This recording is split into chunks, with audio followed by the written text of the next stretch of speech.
네, 여러분 반갑습니다. 지난번에 우리는 WCC의 주된 관심사 중에 하나고 오늘날 현대선교에서 가장 많은 관심을 받고 있는 인간화라는 주제에 대해서 살펴봤고요. 오늘은 이제 두 번째로 정의에 대해서 좀 살펴보겠습니다. WCC는 그 JPIC라는 것을 상당히 강조하고 이것을 선교의 주된 목표로 삼고 있습니다.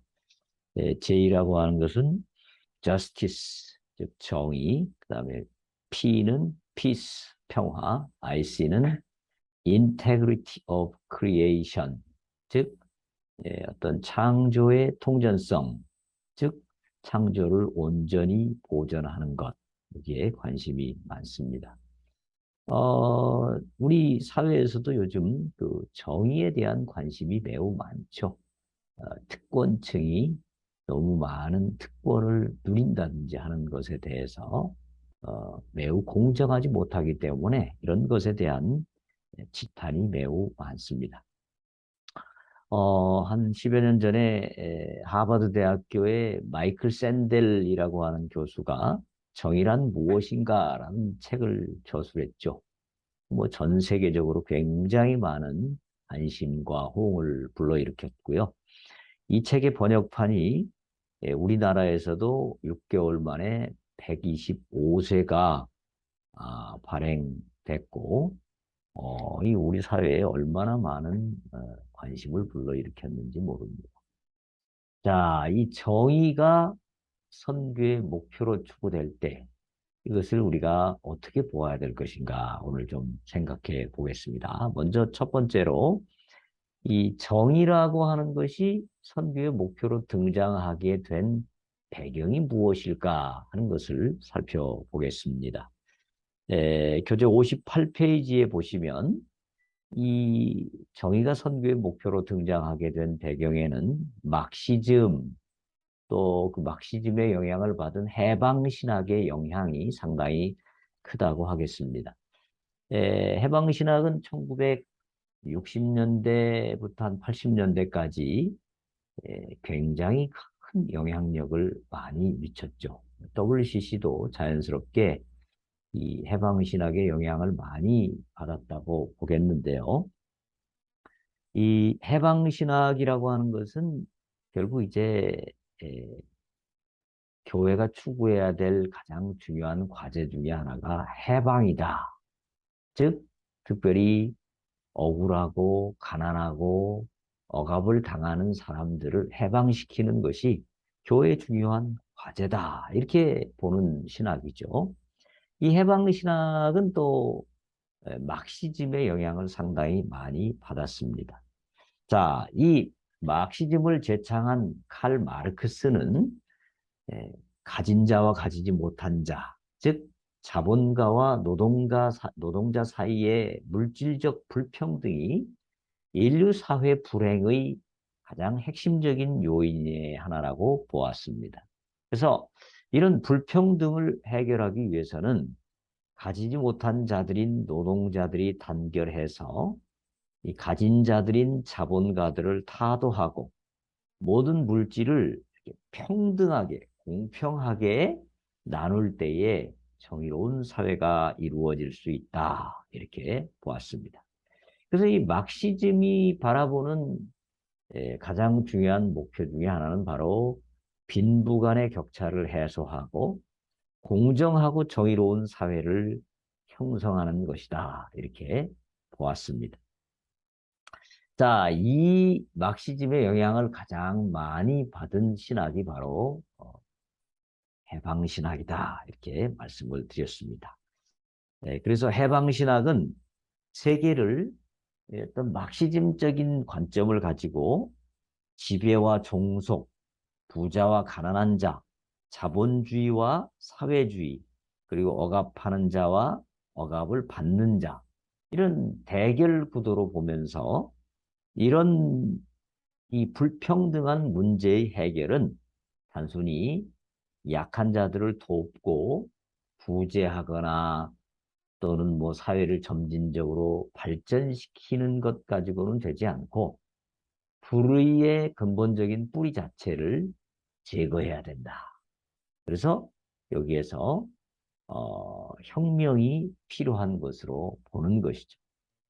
이 WCC는 전 세계를 하나의 가족으로 보면서 전 세계의 샬롬과 평화를 추구하기 때문에 이 세계의 구조적인 문제를 해결하는 이 막시즘과 또 해방신학을 상당히 적극적으로 수용했고, 이런 이유 때문에 구조학의 척결과 정의로운 사회 구현을 위해서 필요하다면 에, 적절한 폭력도 정당화하는 이런 모습을 보였습니다. 그래서 에큐메니칼 신학은 선교의 목표를 복음화라고 하는 전통적인 시각을 넘어서 정의, 또 정의 구현, 이것을 선교의 목표로 보게 되었습니다. 두 번째는 이제 하나님의 선교라는 개념이죠. 즉 하나님에 대한 새로운 이해입니다. 어, 1952년 빌링겐 대회를 기점으로 탄생한 이 미시오 데이 하나님의 선교 개념, 이 영향으로 인해서 이제 선교의 목표는 단순히 사람들을 교회로 데려오는 이것보다는 하나님의 나라로 인도하는 사역에서 세상 자체를 하나님의 나라로 만드는 일에 관심을 갖게 되었습니다.